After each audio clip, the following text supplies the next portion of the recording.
But the second day of competition, the day after this, he and I race in the 200 freestyle.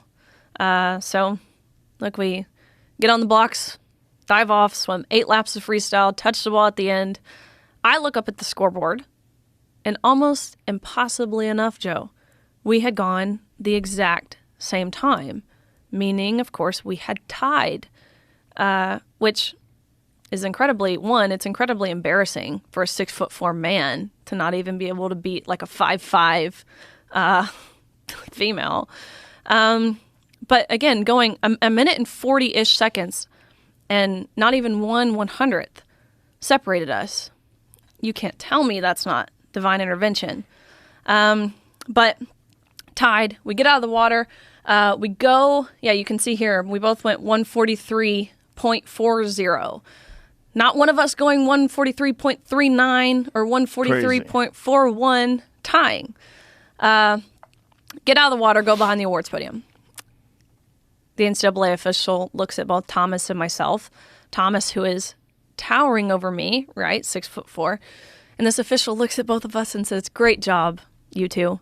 But you tied, and we only have one trophy, so we're going to give the trophy to Leah. Sorry, Riley, you don't get one." My Jesus Christ. Heart rate was still high, having just competed. My adrenaline was still pumping.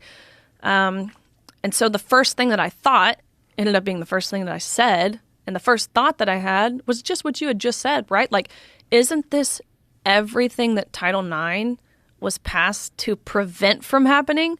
What do you mean you're going to give the trophy to the man in the women's 200 freestyle? I asked the question that no one dared ask all season. And I said, why? Which, of course, he didn't have an answer as to why. They didn't give him a script of what to say when someone asks you the dreaded question of why. And so his first excuse he came up with, he's stumbling on his words, and he's, we're actually just doing this in chronological order, he said.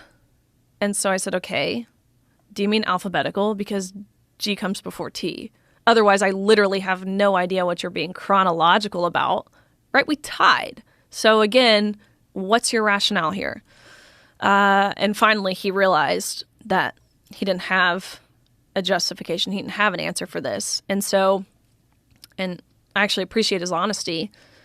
This is when his face changed. He looked sad. His voice changed. I could tell he didn't even believe what he was about to say. But this official looked at me and said, "Riley, I am so sorry, but we have been advised as an organization that when photos are being taken, it's crucial that the trophy's in Leah's hands. Again, you can pose with this one, but you have to give yours back. Leah takes the trophy home.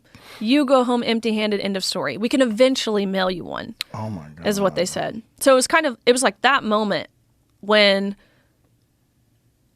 I felt guilty at that point. I felt guilty for participating in the farce. I felt guilty for even getting in the water at this point. And so it kind of hit me. I won't say I was necessarily cowering, because I didn't feel like that to me. I wasn't necessarily scared to approach the topic. I just thought someone else would. I thought a coach would say something. I thought some other swimmer. I thought someone with political power, someone within the NCAA.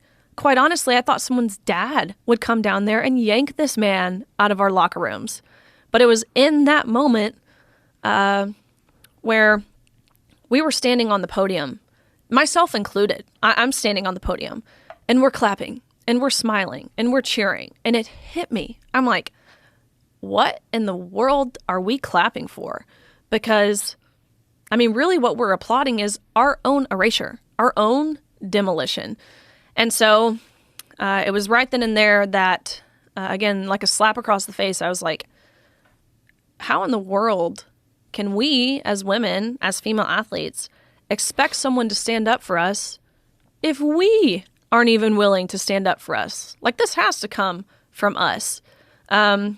So again, I knew all season the unfair competition was wrong. I knew all season that the locker room aspect was wrong. I knew that the silencing that we were facing from our universities, I knew all of that was wrong. We all did.